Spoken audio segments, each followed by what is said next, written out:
The grand piano stood at the center of the upscale event hall, bathed in soft golden light. The crowd, a mix of high-profile artists, journalists, and political figures, murmured excitedly as the night's entertainment segment approached. Among them stood Ethan Caldwell, a celebrated liberal musician known for his sharp political commentary and unapologetic disdain for conservative figures. Dressed in his signature sleek black suit, he leaned against the piano, sipping from a glass of champagne, his smirk never fading. His eyes locked onto Pam Bondi, the former Florida Attorney General, who was seated near the stage, poised and unbothered despite the growing tension in the room. Ethan had been waiting for this moment, his chance to humiliate her in front of a live audience. He tapped the microphone, commanding the room's attention. Ethan Caldwell. Ladies and gentlemen, we have quite the guest in our presence tonight, Pam Bondi. Now I hear you've had your hands in all kinds of legal battles, Pam. But tell me, do those hands know how to play a little music? A wave of laughter rippled through the crowd. Pam remained composed, simply tilting her head in acknowledgement. Ethan grinned wider, sensing an opportunity to push further. Ethan Caldwell. You see, folks, conservatives love to talk about American values, but can they even appreciate the arts? Do they have culture? Or is it all just noise to them? He ran his fingers lightly over the piano keys, playing a few teasing notes. Ethan Caldwell. So, Pam, care to take a seat? Show us what you've got? Or will you be like the rest, running from real talent? The audience chuckled. The bait set. A lesser person might have ignored him.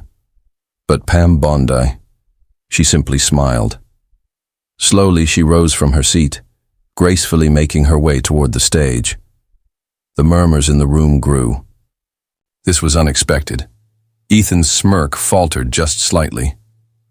Pam Bondi stepped up to the piano and smoothed her dress before sitting down, her fingers hovering above the keys. Then, without hesitation, she played. The moment the first notes hit the air, the room fell silent. It wasn't just music.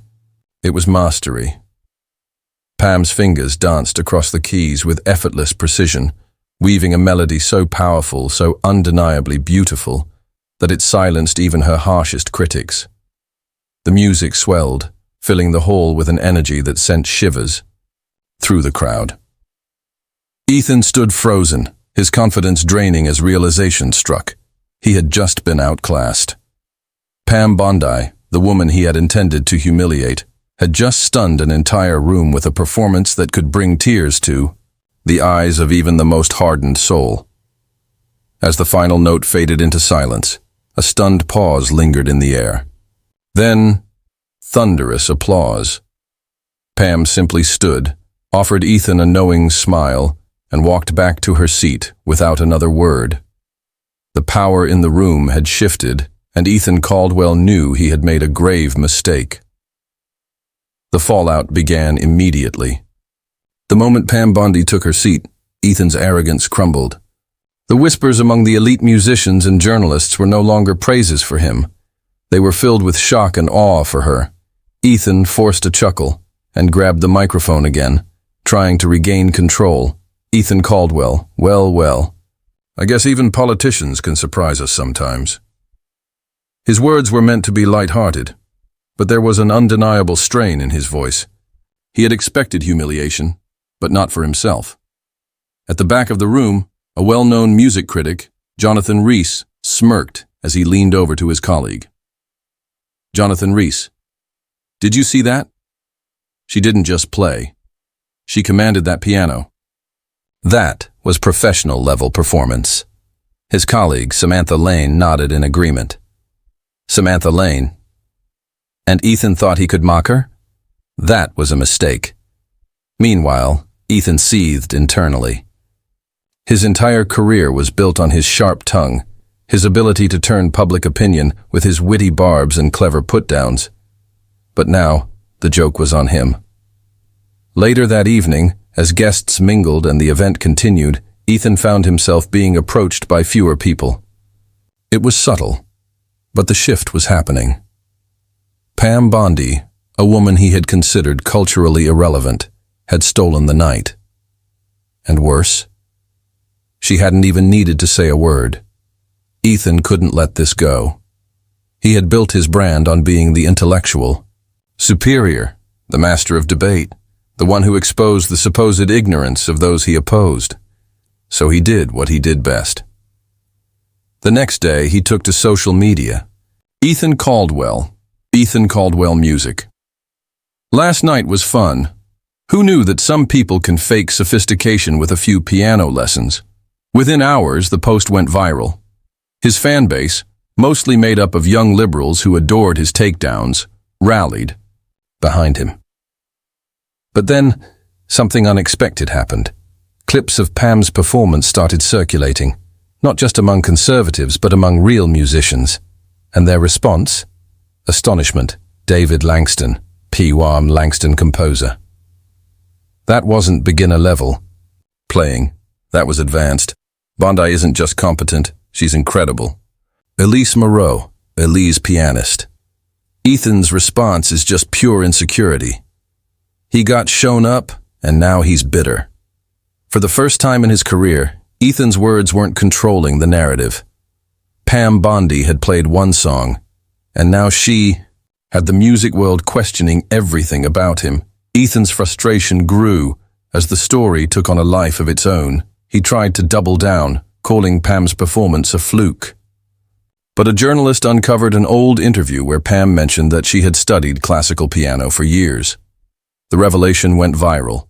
Headline: Pam Bondi's secret talent, a classically trained pianist. Suddenly, Ethan wasn't just facing criticism, he was being mocked. Memes flooded the internet. Ethan Caldwell, exposed by a piano, became the joke of the week. His concerts saw a drop in attendance. His reputation as a sharp-witted intellectual was cracking. For the first time, Ethan Caldwell was on the receiving end of the humiliation he usually dished out. And Pam Bondi? She never even responded. Ethan had one final card to play. He arranged an interview where he planned to shift the narrative, but a leaked video surfaced, showing him privately admitting he underestimated Pam's skill. His downfall had truly begun. Pam's silent victory continues as Ethan's reputation crumbles, leading to a final confrontation where he faces poetic justice and loses everything he once held dear, while Pam reclaims her dignity effortlessly. Ethan couldn't shake the humiliation. His online following had begun to fracture, with some defending him but many acknowledging that he had been outmatched. He had spent years crafting an image of superiority, and now cracks had begun to show. But he wasn't done. Determined to regain control, Ethan scheduled a high-profile interview to set the record straight. He sat across from a renowned journalist, Emily Kessler, prepared to spin the situation in his favor. Emily Kessler. Ethan, you've been vocal about last week's performance. Some say you underestimated Pam Bondi's musical talent. Do you regret your challenge? Ethan forced a chuckle. Regret? Not at all. It was all in good fun. But let's be real. Playing the piano doesn't erase someone's problematic past. Emily raised an eyebrow. So, you're suggesting that despite her talent, she still doesn't deserve recognition? Ethan shifted in his seat. The question was sharper than he had expected. Meanwhile, behind the scenes, a new revelation was brewing. A leaked video surfaced, capturing Ethan in a private conversation with a colleague, Ethan Caldwell, on video. Yeah, I didn't think she'd actually be that good. Honestly, it was a mistake to challenge her. She made me look stupid. The kill. Clips spread like wildfire. Suddenly, Ethan wasn't just a musician with an opinion. He was a sore loser, exposed for trying to manipulate public perception. Pam Bondi, on the other hand, remained silent. And that silence spoke volumes. The shift had begun, and Ethan Caldwell was running out of moves. The studio lights burned bright, illuminating the stage where two chairs sat across from each other. The air buzzed with anticipation as the crowd settled in, murmuring among themselves. The event had been advertised as a no-holds-barred debate, but everyone knew it was much more than that. This was Ethan Caldwell's last chance to reclaim his dominance. Across from him sat Pam Bondi, poised and calm. She wore a quiet confidence, a stark contrast to the smirking, fast-talking Ethan of old. But tonight, that smirk was gone. The moderator, James Whitmore, cleared his throat, glancing between them. James Whitmore. Ethan, in recent weeks, there's been a lot of discussion surrounding your remarks about Pam Bondi's performance. Do you feel you miscalculated that moment? Ethan forced a chuckle, gripping the microphone a little too tightly. Ethan Caldwell.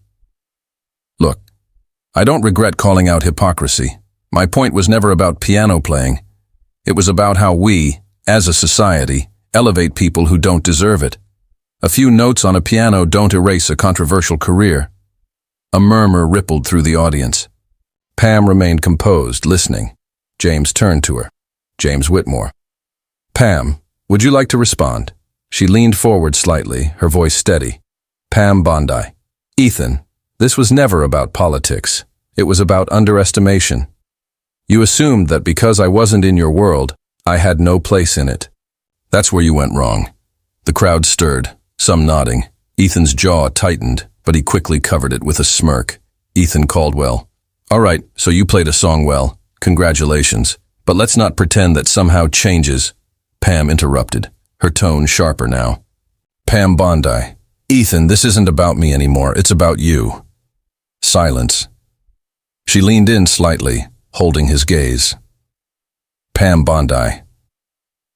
For years, you've built a reputation by tearing people down, believing that made you untouchable. But when real talent entered the room, you had nothing left to stand on.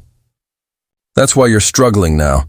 The audience erupted, some gasping, others clapping. For the first time in his career, Ethan Caldwell was being directly called out, in real time, before a live audience.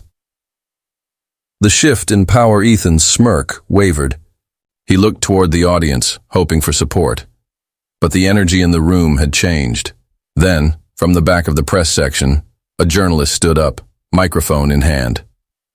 Journalist Ethan, earlier today, a leaked video surfaced. In it, you admit that challenging Pam Bondi was a mistake. That you didn't expect her to outclass you. Do you want to comment on that? A collective murmur spread through the audience. Ethan blinked. His grip on the mic tightened. Ethan Caldwell.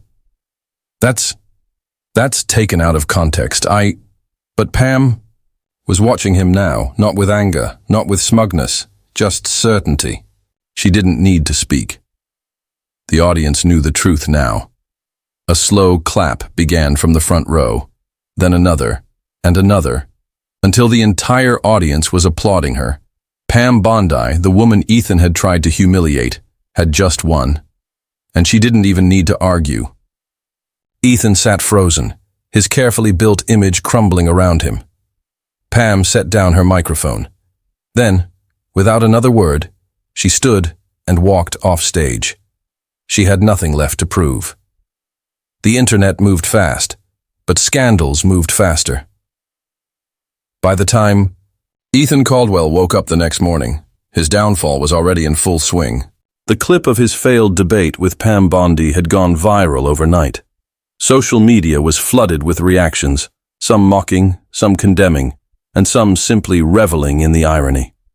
The once dominant voice of liberal wit had been reduced to a symbol of arrogance backfiring spectacularly. The internet turns against him. Ethan grabbed his phone, his stomach twisting as he scrolled through the headlines. Ethan Caldwell's empire crumbles, a masterclass in self-sabotage. Rolling Stone.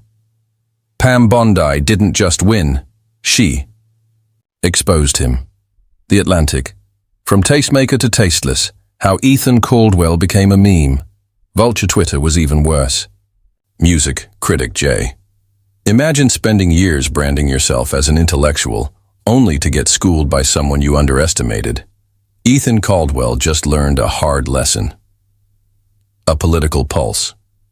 Ethan's whole career was about making others look small. But last night, we all saw how small he really was. The real Pam Bondi. Silence speaks louder than excuses. Ethan threw his phone onto the couch. His breathing was uneven, frustration boiling in his chest. This was supposed to be his moment of redemption. Instead, he was being mocked, ridiculed, and discarded like yesterday's news. The ultimate betrayal, but the worst was yet to come. Later that afternoon, Ethan walked into his office at the studio, only to find his agent, Mark Reynolds, waiting for him. Mark's face was unreadable, but Ethan knew the look of someone about to deliver bad news. Mark Reynolds. "Ethan, we need to talk." Ethan sighed, sinking into his chair. "Let me guess. Another sponsor dropped me?" Mark hesitated. Then he slid a folder across the desk. "Mark Reynolds. It's worse than that. The network is pulling your contract. Your show is canceled." Silence. Ethan felt the floor drop beneath him. Ethan Caldwell. "What? They can't just—" Mark Reynolds. "They can. And they are." Ethan's chest tightened. "Mark, I built that show. I am the brand." Mark exhaled, rubbing his temples. "No, Ethan, you were the brand. But this—" He gestured toward the laptop where a live poll from the New York Times showed, should Ethan Caldwell be canceled? 78% yes, 22% not. The numbers burned into Ethan's mind. Mark stood up, smoothing his jacket. "The industry is moving on. You should too." Ethan watched in stunned silence as the man who had been by his side for a decade walked out the door. Poetic justice. Later that evening, Pam Bondi appeared on a late-night talk show. The host, Jimmy Fallon, grinned as he leaned forward. Jimmy Fallon. "So, Pam, it's safe to say you've had quite the week." Pam chuckled, shaking her head. "It's been interesting." The crowd laughed. Jimmy Fallon. "Let's talk about that moment. Did you expect Ethan to unravel like that?" Pam thought for a moment before answering. Pam Bondi. "I think the truth has a funny way of coming out when you least expect it." The audience cheered. The camera zoomed in as Jimmy handed her a small golden trophy with the words, "Best Performance, in more ways than one." Pam laughed as she accepted it. Meanwhile, miles away, in a dimly lit apartment, Ethan Caldwell sat alone, watching the interview. The irony was suffocating. The same audience that once cheered for him was now cheering for her. His own game had finally caught up to him. And this time, there was no comeback. 1 month later, the world had moved on, but Ethan Caldwell had not. His name had become synonymous with hubris and downfall. The late-night talk shows, the news articles, the viral memes, all had worked together like an unstoppable force, burying him deeper into irrelevance. His once loyal fans had either turned against him or simply stopped caring. The final nail in the coffin? His show was gone. His sponsors had vanished. His social circle had evaporated. And Pam Bondi? She was thriving. Ethan's world collapses. Ethan sat alone in his dimly lit apartment, the curtains drawn, his phone face down on the coffee table. It had been weeks since he had been invited anywhere. No more events, no more interviews, no more influence. He turned on his TV out of habit, only to be greeted by a commercial for a new music documentary. Pam Bondi's face appeared on the screen, a soft smile on her lips as the announcer spoke. The rise of an unexpected star, Pam Bondi's journey through music and resilience. Ethan's stomach twisted. He quickly changed the channel, but it didn't matter. Everywhere he looked, her presence was growing while his was fading. A news anchor's voice filled the room. In entertainment news, former political figure, Pam Bondi continues to make waves in the music industry. Critics are praising her classical performances, and her latest album is climbing the charts. Meanwhile, Ethan Caldwell, once a dominant voice in liberal media, has all but disappeared after his widely criticized confrontation with Bondi. Industry insiders report that Caldwell's career may never recover. Ethan clenched his jaw. gripping the remote so tightly his knuckles turned white. This wasn't just a loss. This was erasure. Pam Bondi's final move across town. Pam sat in a brightly lit studio, her fingers resting gently on the keys of a grand piano. She had just finished an interview, and the air still buzzed with energy. The host, a well-respected journalist, leaned forward. Host: Pam, looking back, would you have ever imagined this turn of events? Pam smiled, her tone thoughtful. Pam Bondi: Life has a way of surprising us. But I've always believed that dignity and patience outlast arrogance. The host nodded. Host: What do you say to those who ask if you won against Ethan Caldwell? Pam considered this for a moment before answering. Pam Bondi: I don't think of it as winning. It's not about that. It's about truth. People reveal themselves in their own time. I didn't need to do anything. He did that all on his own. The studio audience erupted in applause. Pam simply folded her hands in her lap, content, at peace. She had nothing left to prove. Ethan Caldwell had written his own ending, and now the world had moved on without him. 1 year later, the world had changed, not dramatically, not in ways that made the headlines every day, but small shifts, the kind that mattered. Pam Bondi sat at a familiar grand piano, this time in a concert hall filled with thousands. The lights were warm, the energy in the room electric. She had never sought this stage. But sometimes, life leads you exactly where you're meant to be. Her fingers hovered over the keys as the final moments of her performance approached. She closed her eyes. One deep breath. And then, she played. A soft, lingering melody, the kind that wrapped around the soul and refused to let go. It was a piece she had composed herself, titled Reckoning. The irony wasn't lost on her. Elsewhere, a different reality, Ethan Caldwell sat in a small, dimly lit bar in a city that no longer whispered his name. No cameras, no interviews, no influence. A TV on the wall flickered with a music program. Pam Bondi's performance was being broadcast live. Ethan barely looked up from his drink. For the first time in his life, there was no one left to argue with, no battle to fight, no public to sway, just silence.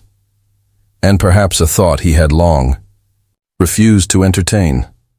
What if he had been wrong? But by now, the world had already decided, and it no longer cared about his answer. A universal lesson as Pam's final note hung in the air. The audience rose to their feet. A standing ovation that lasted for minutes, not just for her music, but for her resilience, for the lesson she never had to say out loud. That arrogance fades, but truth endures. And so does justice. Stories like this remind us of the power of truth and resilience. If you enjoyed this one, make sure to subscribe for more compelling narratives. Don't forget to like, share, and drop your thoughts in the comments. We'd love to hear what you think.